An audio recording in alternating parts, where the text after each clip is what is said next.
Oke, ya siap. Assalamualaikum warahmatullahi wabarakatuh. Waalaikumsalam Wah, warahmatullahi wabarakatuh. siap. Oke, selamat siang semuanya. Selamat datang di Digital Branding Masterclass webinar live ya. Kali ini eh, kita akan bahas data untuk digital branding bersama Pak Ananto dan Mas Safian. Pak Ananto, ya Pak Ananto di mana Pak Ananto adalah former director dari Asi Nielsen ya. Lalu ada Mas Safian juga seorang apa namanya digital branding apa konsultan. Nah nanti nanti semuanya teman-teman di sini Bapak Ibu silahkan kalau mau bertanya langsung bisa kasih pertanyaan di komentar ya seperti itu. Nah nanti kita akan jawab setelah penjelasan dari Pak Ananto dan Mas Hafian seperti itu. Nah, ini siang ini bakal seru banget ya, bakal seru banget. Monggo nanti uh, teman-teman semuanya uh, benar-benar memanfaatkan waktu yang ada, ya. Wah, ini banyak banget yang review ya.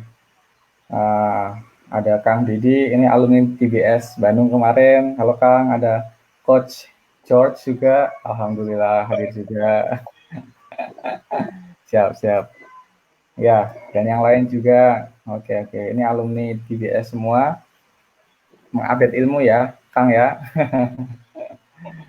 Siap. Oke, oke langsung saja Pak Ananto. Oke, Waktu terima dan tempat kasih Mas, saya Mas persilakan. Alam. Assalamualaikum warahmatullahi wabarakatuh. Waalaikumsalam. Selamat siang semuanya, apa kabar? Saya Ananto Pratikno dari Digital Branding Sprint atau Digital Branding Masterclass. Hari ini kita mau sharing tentang data untuk branding di dunia digital. Jadi datanya ini kita dapetin dari Nielsen Press Room, jadi data-data yang sudah dirilis sama Nielsen dalam bahasa Indonesia dan bahasa Inggris. Bisa teman-teman baca langsung di websitenya Nielsen, nielsen.id/.id press room gitulah. Search aja di situ ada versi bahasa Inggris dan bahasa Indonesianya. Kami coba untuk membuatnya lebih sederhana dan mudah dipahami dari data-data yang sudah dirilis oleh Nielsen dan juga mungkin nanti akan disupport oleh data-data dari mungkin dari Google Analytics, dari Google Trend dan lain-lainnya. Data terbaru yang dirilis sama Nielsen itu mereka bilang Cautisius 2020 challenging situation ahead. Jadi situasinya itu sangat challenging, sangat menantang. Itu bahasa menantang, challenging adalah sebuah bahasa positif untuk mengatakan situasinya bakal susah gitu, masih susah gitu ya. Karena ya beberapa faktor, salah satunya adalah salah banyaknya adalah memang belum dibukanya PSBB atau lockdown-nya atau karantinanya. Tapi memang berdasarkan tulisannya Pak Dahlan Iskan, ada dua segmen masyarakat yang pro dan kontra dengan adanya pelonggaran PSBB itu. Yang pertama otomatis masyarakat yang menengah ke atas, tenaga kesehatan dan lain-lainnya, yang kata Pak Dahlan Iskan itu TTB, tabungan tidak habis-habis, TTH gitu ya. Mereka pengennya lockdown-nya terus, 90 tahun, 2 tahun nggak apa-apa. Karena apa? Tabungannya banyak gitu kan. Nah, itu yang membuat mereka agak worry karena memang health matters. Kesehatan itu menjadi hal yang penting bagi mereka, orang menengah ke atas. Tetapi bagi orang menengah ke bawah, ya dari surveinya Median, lembaga survei Median itu 50% mereka mengakui ada ekonomi kesulitan di ekonomi dan ingin segera keluar untuk mencari makan. Ini artinya 50% orang Indonesia itu berasnya udah habis gitu atau sangat terbatas. Kalau nggak segera cepat-cepat keluar rumah, ya nggak akan makan gitu loh. Jadi memahami bagaimana demografi orang Indonesia menengah ke atas, mereka pengennya PSBB terus gitu ya, sampai benar-benar ditemukannya vaksin dan imunitasnya tubuhnya menjadi bagus.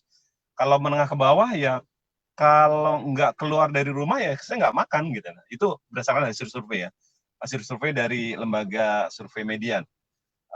Di reportnya kembali lagi ke reportnya Nielsen itu ada 5 hal yang di garis bawahi berdasarkan hasil Q1 kuartal 1 Januari Februari Maret.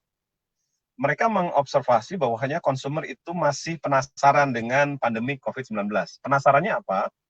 Dulu mungkin dia cerita ini kenapa bisa terjadi, dari Wuhan lah menyebar dan sebagainya, Indonesia yang katanya kebal dan sebagainya. Kalau sekarang mereka penasaran, ini analisa kami ya, kapan ini akan berakhir gitu ya, kapan ini akan berakhir, angkanya mudah-mudahan terus turun gitu, dan juga mereka sudah mencari-cari informasi kenapa di Taiwan yang meninggal sedikit, cuma berapa orang, di Vietnam bahkan zero death gitu ya. Ada pemerintah yang berhasil, ada pemerintah yang biasa-biasa aja gitu ya dalam mengendalikan pandemi COVID-19 ini. Yang kedua adalah spending on FMCG dan telecommunication itu increase. Jadi spending itu adalah saya nggak tahu ini spending rumah tangga atau spending iklan di fast moving consumer good dan telekomunikasi itu naik. Otomatis lah kalau di rumah itu makannya tetap gitu ya. Handphonenya yang datanya otomatis naik gitu ya.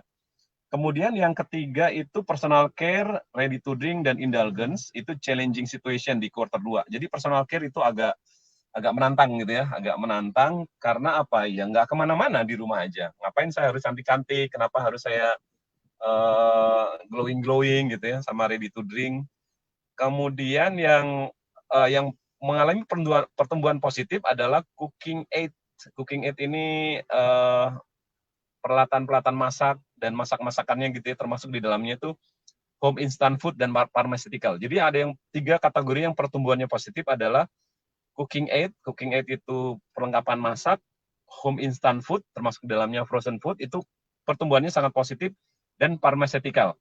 Pharmaceutical ini obat-obat untuk imunitas badan supaya imunitas kita selalu sehat gitu. Yang terakhir adalah 2 masalah utama yang menjadi top 2 dari consumer major concern. Jadi concernnya orang-orang di Indonesia adalah ekonomi dan kesehatan.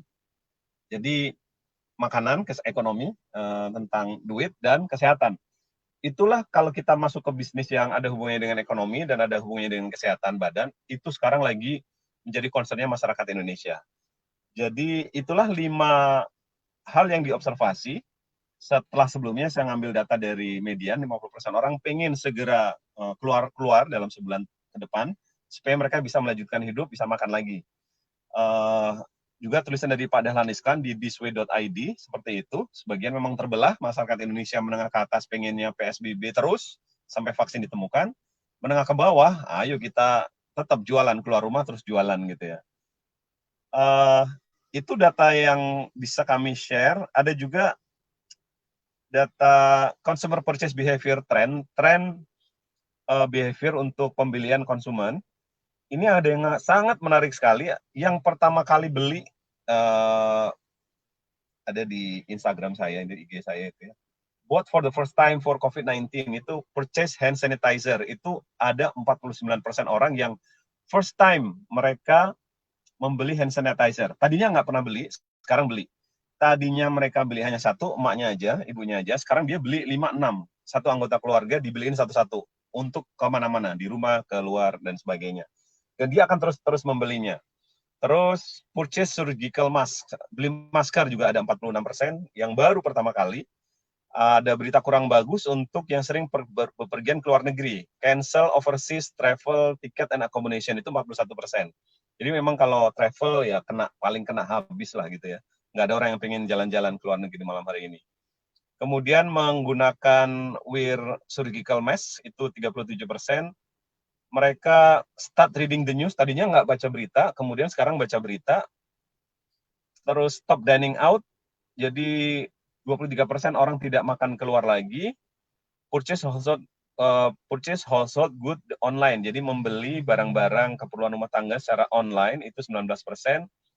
Dan yang terakhir itu adalah order package food online, itu selalu ada kenaikan, dan bagusnya lagi mereka akan meneruskan kebiasaan-kebiasaan itu lebih dari 60% ke depannya. Jadi mereka akan terus melakukan itu. Jadi tetap beli hand sanitizer, tetap pakai mask gitu, tetap akan nggak travel ke luar negeri karena memang belum bisa, tetap akan nggak makan di luar, tetap beli makanan online, dan juga salah satunya purchase health supplement.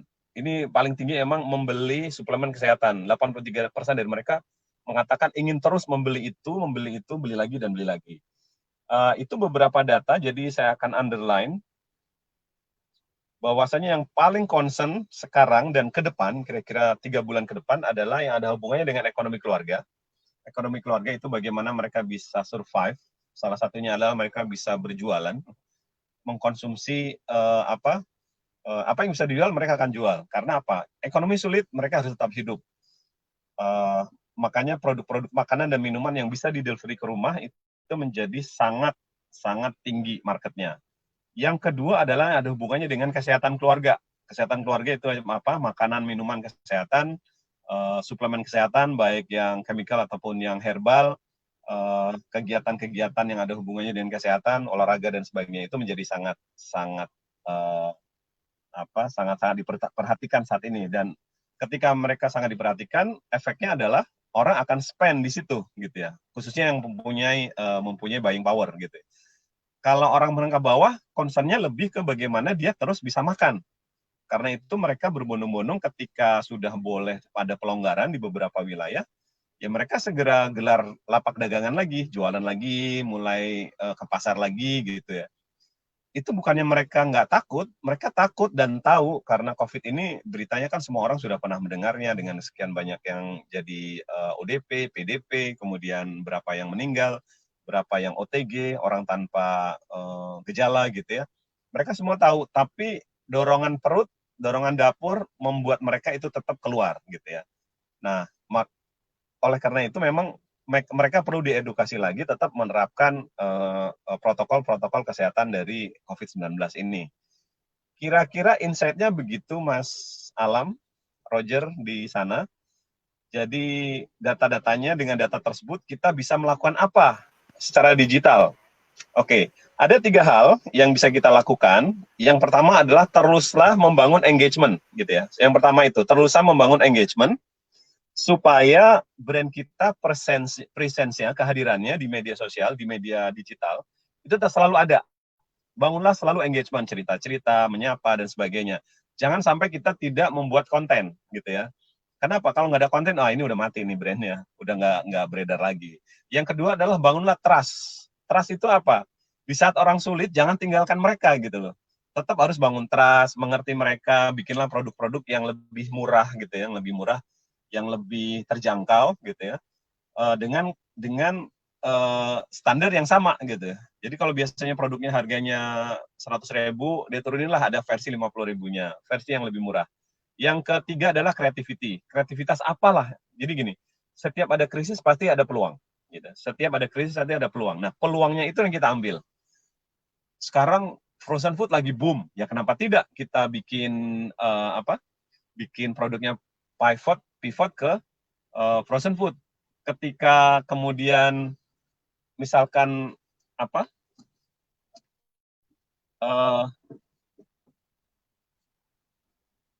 sebentar, anak gue lewat di mobil juga.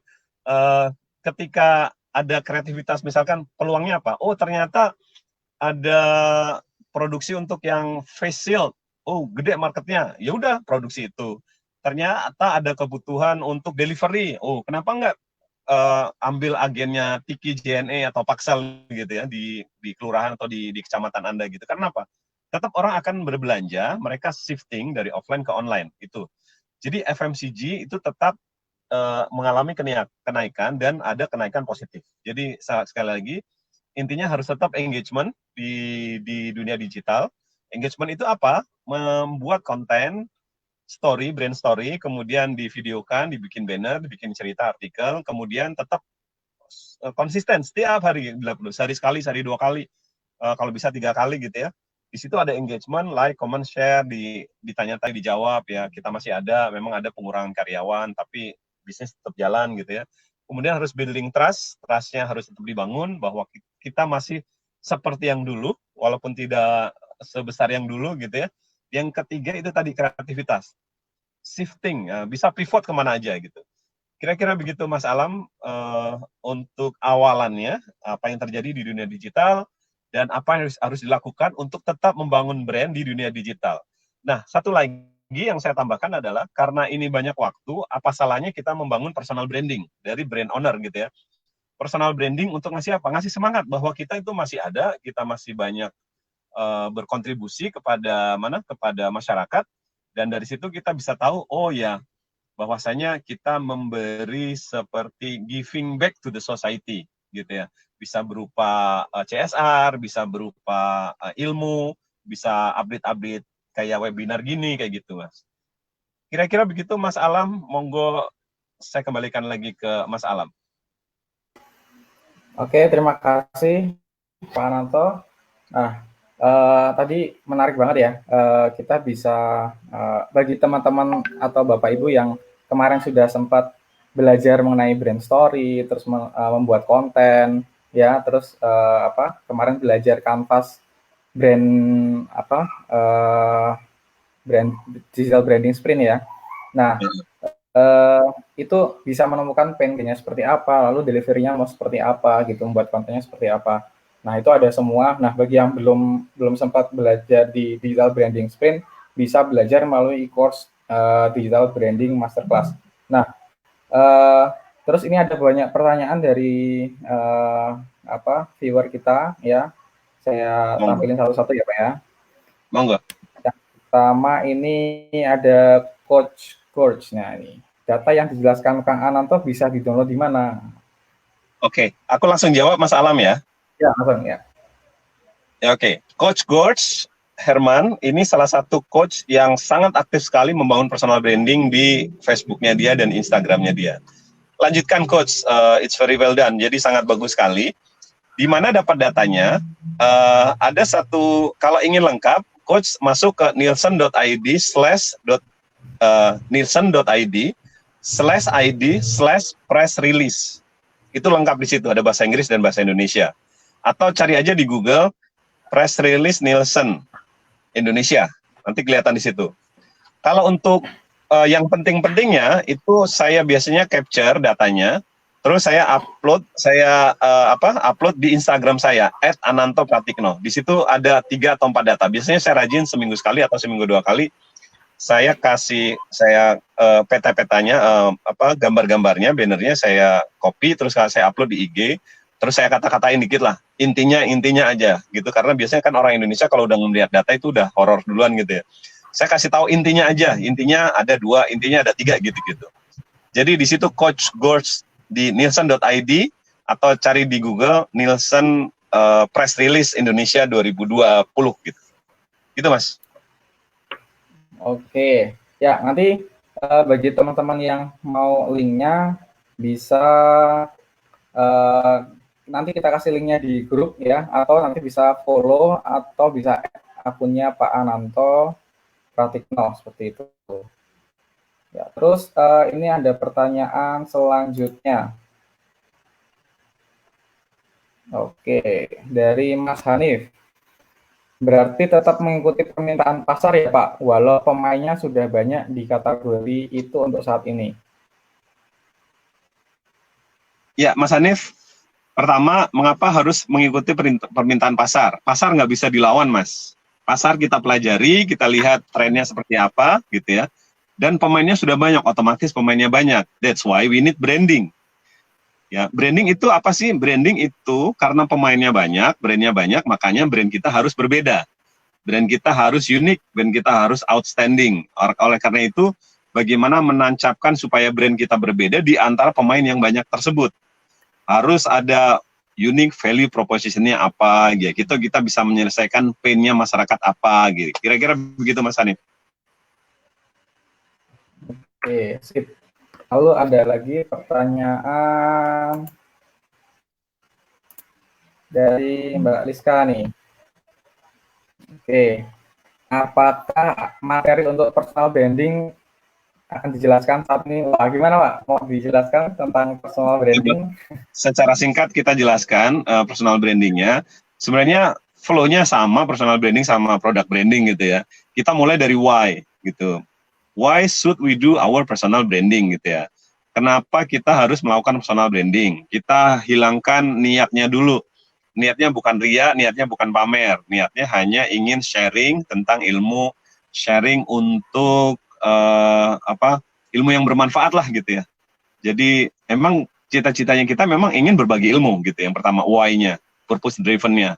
Yang kedua, pain. Apa sih yang ada di masyarakat sekarang painnya? Painnya adalah banyak orang nganggur, gitu ya. Banyak orang pengen jualan tapi nggak bisa buka lapak, bisanya online, gitu ya. Oh ya udah kalau gitu, misalkan saya personal brandingnya ya.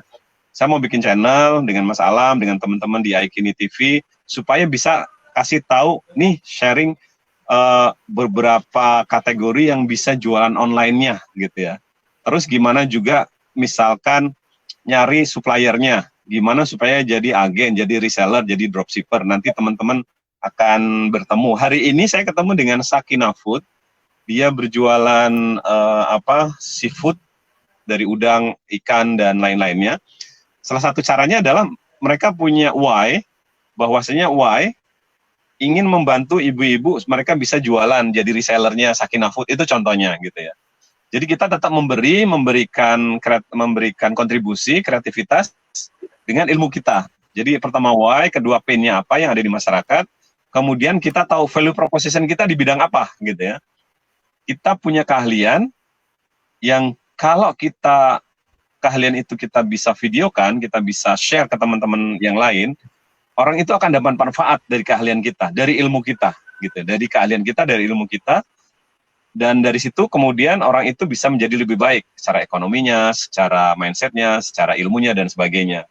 Dan yang terakhir itu adalah kepada siapa kita mau mengadakan personal branding. Jadi tidak bisa kepada masyarakat umum semuanya gitu ya. Misalkan kalau saya khusus untuk UKM dan corporate gitu ya. Dulu seluruh hidup saya ada di corporate Mas gitu. Jadi saya ngomongin corporate gitu ya. Corporate. Nah sekarang saya punya waktu banyak untuk berbagi tentang ilmu branding dan ilmu digital marketing untuk UKM, untuk UKM. Nah dari situlah, oh ternyata branding itu mudah ya, nggak seribut yang dikasih tahu orang gitu.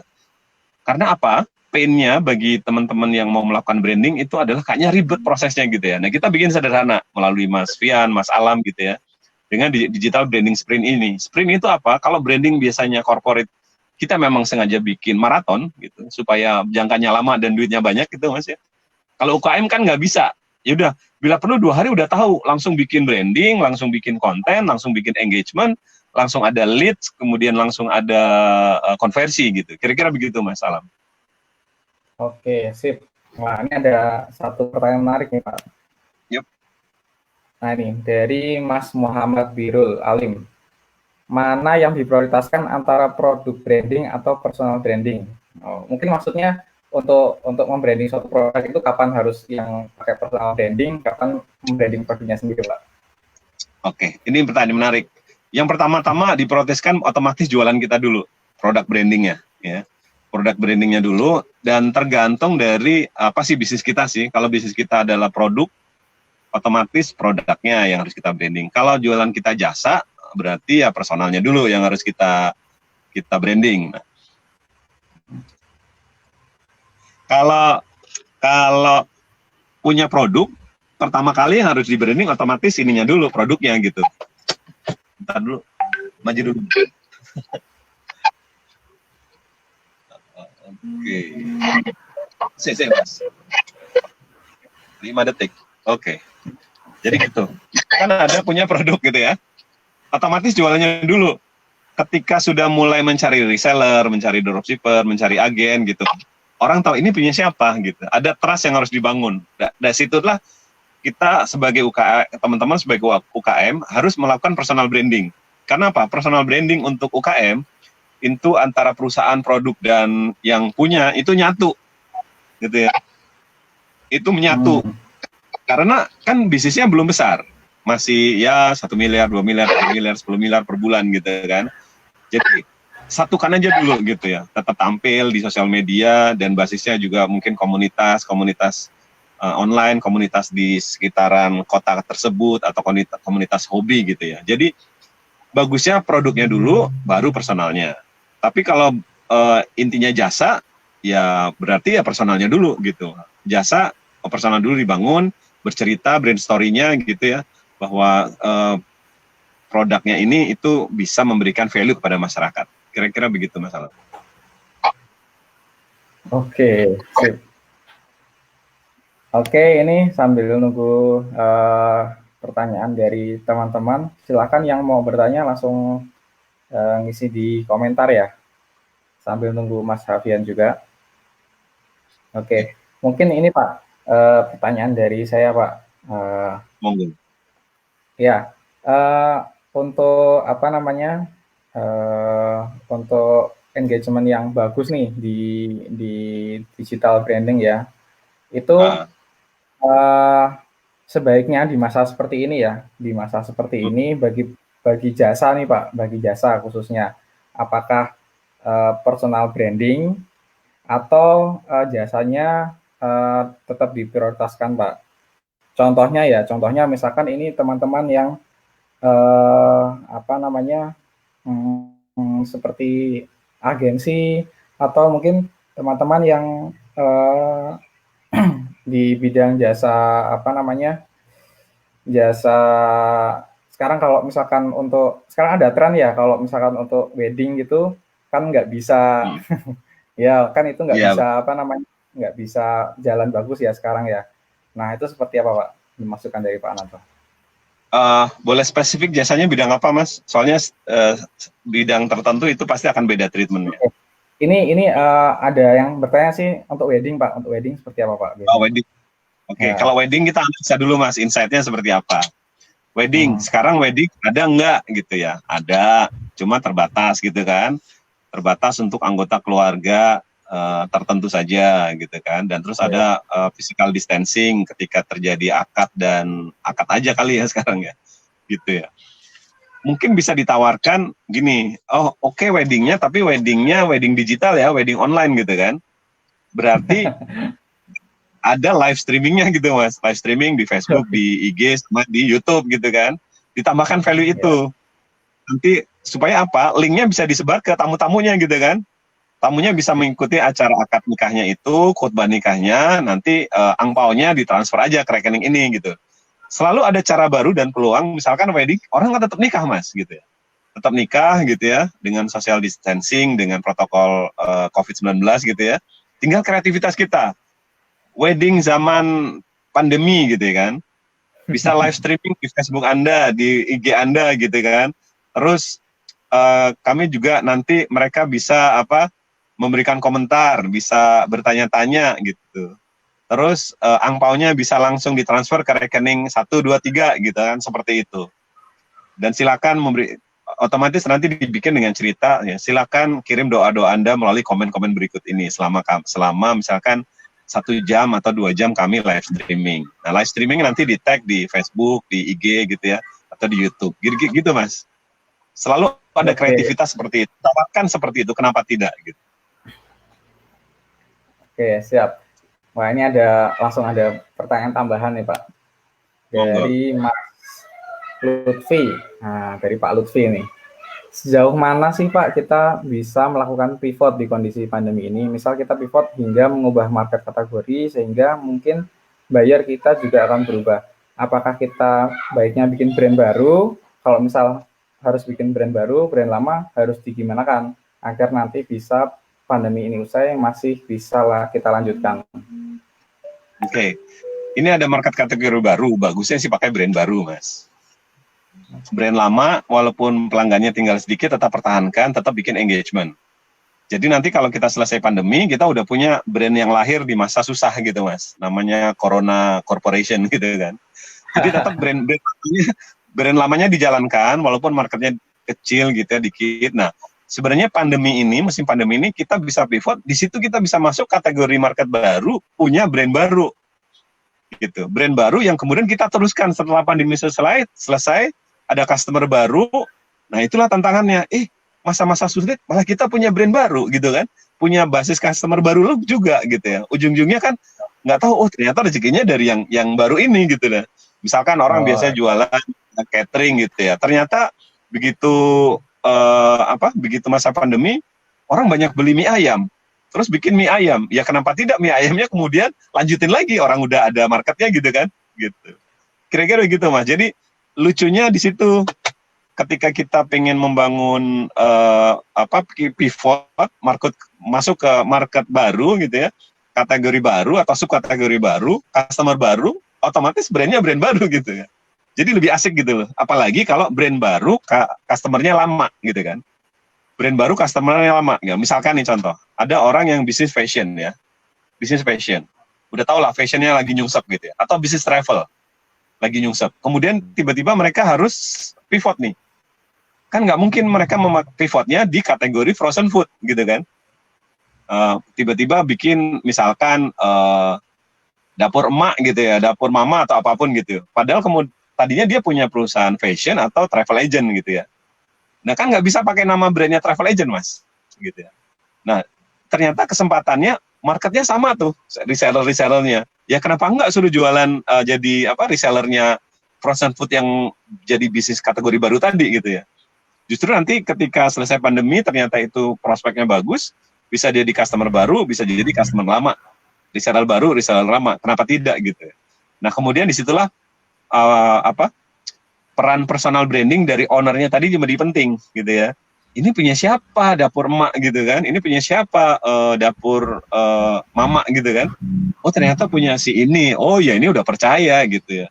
Karena bisnisnya nggak jalan karena COVID ini, dia bikin sub usaha baru dan ternyata ada marketnya, ada resellernya, ya kenapa enggak? Brandnya brand baru lagi gitu. Kira-kira gitu mas. Oke, sip. Ini ada lagi nih Pak, dari Kang Didik lagi nih. Kang Didik tanya lagi, tuh kalau kita kerja di sebuah perusahaan akan membranding produk yang kita jual dari perusahaan tersebut di medsos kita. Nah kalau kita pindah kerja nih ke perusahaan lain, ganti lagi produknya, yang kategorinya juga jauh, itu ngaruh nggak ke personal branding gitu? Pengaruh nggak ke personal branding? Pasti berpengaruh kan, gitu ya. Pasti berpengaruh, apalagi itu kategorinya berbeda gitu kan. Nah sekarang tinggal gimana supaya kita membuat cerita bahwasanya walaupun itu perusahaannya beda, brandnya beda, tetapi kita masih masuk di sebuah value yang sama gitu ya. Value-nya sama, memang kita ingin menyelesaikan masalah orang dengan brand yang kita jual tadi gitu ya. Mungkin kalau perusahaan kategorinya itu Kang Didi kasih tahu, mungkin saya bisa membahasnya lebih dalam lagi gitu. Misalkan apakah fashion ke food gitu ya, apakah travel ke food, apakah bimbel ke mana ke makanan kesehatan kayak gitu, health supplement gitu. Jadi yang penting value-nya adalah kita selalu memberikan solusi terhadap pain-nya customer kita gitu ya. Customer kan di sini ada dua lah kita sebut, reseller sama customer end user gitu ya. Reseller kan itu customer kita juga, end user apalagi gitu. Nanti bagaimana kita meng-engage mereka dengan digital marketing, dan disitulah kita mendeliver brand strategi kita gitu. Jadi tetap berpengaruh, yang penting kita tetap memberikan value dari personal branding kita kepada customer lama ataupun customer baru. Intinya begitu masalah. Oke, sip. Ini sambil nunggu pertanyaan lagi nih Pak, ada pertanyaan dari saya nih, pertanyaan titipan. Untuk produk pertanian Pak, atau startup pertanian nih, nah insight-nya seperti apa Pak untuk saat ini? Boleh ceritakan startup pertaniannya seperti apa Mas? Menghubungkan petani dengan pembeli atau gitu? Ya, mungkin yang dimaksud di sini sekarang banyak banget yang jual paket-paket pertanian Pak untuk bertani di rumah nih. Contohnya boleh tahu Mas, kan petani itu banyak ya. Misalkan apakah dia menjualkan produk paket sayuran gitu kan, 100.000 isinya ini atau apa itu Mas? Iya, seperti itu. Jadi satu paket dia jual paket, ada bibitnya, ada segala macam. Nah, nanti diajari nih banyak gitu. Oke. Itu karena ada isu ya. Kita lihat dulu isunya apa, pain-nya apa. Ini isunya kan ketahanan pangan ya. Ketahanan pangan supaya orang bisa bertanam di rumah dan ternak lele di rumah gitu kan. Iya. Daripada ribet bikinin hidroponik, daripada ribet beli bijinya aja kan susah tumbuhnya gitu ya. Ini ada solusi, misalkan ini udah tinggal nyiram aja gitu kan, ngasih pupuk aja. Pupuknya pun sudah dikasih paket-paketnya gitu ya, 200.000 udah dapat 10 tanaman sawi, kangkung. Jadi terus sudah ada dibikinin hidroponiknya seperti itu kan. Nah, itu marketnya gede Mas, marketnya ada dan lumayan besar. Yang ada kemudian mereka bisa melakukan namanya ketahanan pangan di rumah, berternak lele dan bercocok tanam di rumah gitu kan, dengan sistem terbaru lah, hidroponik atau lele dalam ember dan sebagainya. Nah, salah satu yang menarik adalah insight-nya gini Mas, bertanam dan berternak lele di rumah itu tidak seindah di YouTube Mas. gitu. Jadi tidak Oke. seindah di YouTube. Karena apa? Ternyata ketika dijalani, ini udah kayak bayi aja, minta dikasih makan sehari 2 kali. Pagi dirawat, siang dirawat gitu ya. Lele pagi dikasih makan, sore dikasih makan. Tumbuhan pagi Ya. disiram, sore disiram gitu kan. Nah, apakah kita siap dengan hal itu gitu ya? Sekali lagi, ini akan menjadi sangat indah sekali ketika dibikin foto, diceritakan ke mana? Ke Facebook sama IG gitu ya. Tapi ingat, Iya. mereka itu bukan orang yang susah ya. Mereka udah punya penghasilan gitu ya. Mereka bukan orang yang susah, mereka udah punya penghasilan, dan mungkin penghasilannya fix gitu ya. ASN, PNS gitu ya. Nggak kemana-mana karena sehari-harinya cuma work from home, zoom-zooman terus gitu ya. Akhirnya punya banyak waktu di situ. Dan ingat, mereka sebagian besar tidak mengandalkan penghasilan dari situ. Gitu. Kalau mereka mengandalkan penghasilan dari situ, itu kita harus lihat economic scale-nya cukup nggak gitu loh. Misalkan, saya mau ternak lele 2 ember. Itu 2 bulan, 3 bulan baru panen mas. Begitu panen, modalnya 200.000, dijual 700.000. Untungnya 2 bulan itu cuma 400.000 gitu loh. Gitu. Jadi ada economic scale tersendiri gitu. Kalau mau masuk ke bisnis, kalau hanya untuk sekedar marketnya hanya market pehobi saja, pehobi yang suka ngelihat lele gitu ya, pehobi yang suka Ya. ngelihat tanaman yang indah gitu di depan rumah gitu, fine, itu marketnya bagus gitu ya. Seperti kayak gini mas, misalkan, asik ya tinggal di kampung itu ya, pagi-pagi udah ngopi di sawah gitu ya, kemudian siang udah bisa pulang gitu. Dia nggak tahu di sawah itu panasnya minta ampun mas gitu kan. Terus tenaga yang harus dipakai di sawah itu juga harus kencang gitu. Habis itu kulit menjadi hitam dan gitu. Jadi orang itu suka suka terdilute oleh kayak wallpaper gitu mas. Dan Instagram dan itu kan sebenarnya wallpaper ya gitu ya. Ya. Mas saya ketawa-ketawa. Kenapa lele begitu? Saya udah punya pengalaman gitu mas. Ternak lele 2 ember gitu ya. Modal 200.000, 300.000, 3 bulan laku gitu loh. Tapi ya itu tadi 3 bulan untungnya cuma 200.000, ekonomi scale-nya nggak bisa gitu. Jadi saya bisa ngomong itu mas. Kecuali memang dalam bentuk skala ekonomi yang besar, misalkan dengan 20 ember atau dengan 20 kolam terpal. Jadi setiap minggu atau setiap bulan mereka bisa rencanakan untuk panen. Kira-kira gitu mas. Oke, oke, oke, baik. Ini kita buka 3 pertanyaan terakhir ya Pak ya. Enggak. Oke, dari coach coach lagi nih Pak.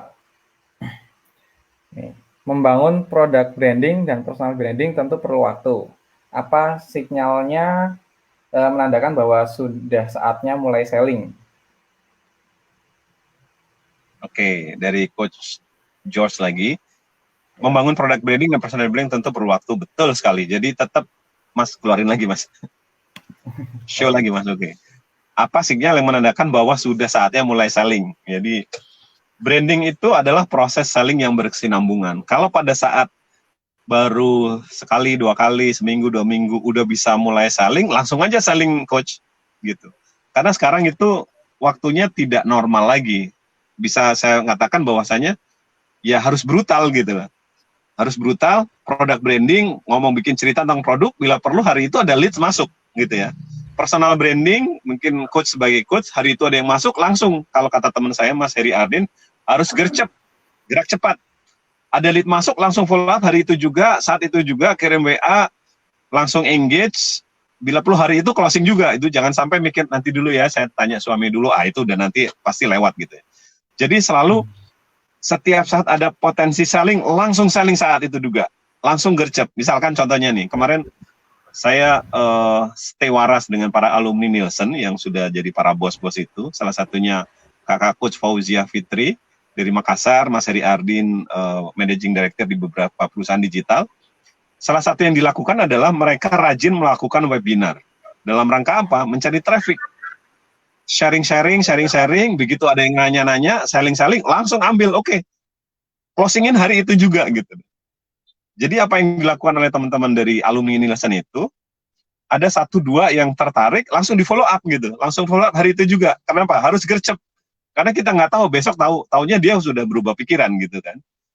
Gitu mas. Jadi Coach George, hari itu ada sinyal-sinyal lead, ada sinyal-sinyal prospek, langsung sikat Coach dengan cara yang elegan gitu. Kira-kira gitu mas. Oke, sip. Ini pertanyaan terakhir, Pak. Monggo. Dari Mas Lutfi. Nah, nih.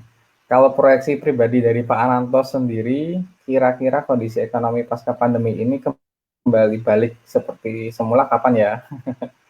Oke, saya pakai dua asumsi ya. Satu proyeksi dari para ahli, gitu ya. Satu proyeksi sendiri, gitu ya. Kalau proyeksi dari ahli, mereka biasanya ngomongnya makro, ya. Kalau makro mereka bilang 2 sampai 3 tahun lagi itu akan kembali ke semula asal. Karena apa? Perlu waktu setahun, 2 tahun, 3 tahun untuk recovery. Karena ini kan hancur-hancuran. Kalau proyeksi pribadi, ya dalam waktu 3 sampai 6 bulan gitu akan balik lagi. Paling enggak, at least kita orang sudah mulai bergerak lagi. Ketika orang mulai bergerak lagi, disitulah ekonomi mulai berputar lagi. Wabil khusus untuk 64 juta UKM di Indonesia. Jadi kalau UKM di Indonesia yang 64 juta jumlahnya itu yakinlah ketika nanti pelonggaran dibuka tanggal berapa, 4 Juni gitu ya, itu nggak usah nunggu 3 bulan lagi, seminggu lagi itu akan mulai bergerak lah, mulai bergerak. Nanti kira-kira 3 bulan itu UKM itu bisa langsung berputar lagi. Satu yang menarik adalah ketika ada modern trade sama traditional trade. Nah, traditional trade inilah perdagangan tradisional itu kita mengandalkan digital, sosial media, ada namanya kita sebut dengan peer-to-peer community. Jadi berjualan di sesama anggota komunitas itu. Karena apa? Engagement-nya lebih mudah gitu ya. Yang suffer sebenarnya kan mall-mall sama distributor besar, produsen-produsen manufacturer besar. Karena apa? Jalur distribusinya terganggu, mallnya tutup, ininya tutup, dan sebagainya. Dengan adanya peer-to-peer community ini sebenarnya ada stream ekonomi baru yang berbasis komunitas, yang berbasis kesamaan interest, kesamaan mental trigger similarity gitu ya. Sesama orang ini mereka berjualan ini, sesama sobat ambiar mereka bisa saling support, sesama jamaahnya AGI mereka bisa saling berjualan sesama mereka gitu ya. Sesamanya komunitasnya Bosman Sontoloyo mereka bisa mulai jualan Santara, Dinaran dan sebagainya gitu. Jadi berbasis mental trigger similarity, ada kesamaan mentalitas di situ, dan disitulah kemudian terbangun seperti ya kayak kita gini Mas, orang yang butuh branding ya kita kasih gitu ya, supaya apa? Kita kasih aja semuanya gitu ilmunya gitu ya, secara ya memang nggak bisa 2 hari kita webinar kan Mas ya, seminggu 2 kali, sekali, sejam, supaya apa? Mereka ayo bikin konten, bikin story-nya, kemudian dibikin kontennya, dan konsisten, gitu aja sebenarnya, ilmunya itu aja. Kira-kira gitu Mas, pokoknya begitu dibuka langsung gaspol, langsung bikin konten, bikin story, langsung bikin demo masak, demo ini, demo itu yang ada dengan story dari brand teman-teman masing-masing. Minggu depan langsung buka, langsung gaspol, sprint, lari kenceng, tapi di lintasan maraton. Gitu. Akan capek, tapi nanti it works. Gitu Mas. Ya. Oke, terima kasih banyak Pak Ananto atas insight-nya. Nah, ini jawabannya juga bagus semua, ini pertanyaan juga bagus semuanya. Alhamdulillah siang ini kita live webinar ya, lancar. Mungkin Mas Safian belum bisa join nih kali ini, mungkin untuk minggu depan kita mau ngadain lagi ya, gitu ya Pak ya? Insya Allah. Kita mau ngadain lagi, nanti kita banyak insight lagi dari Pak Ananto dan Mas Safian tentunya.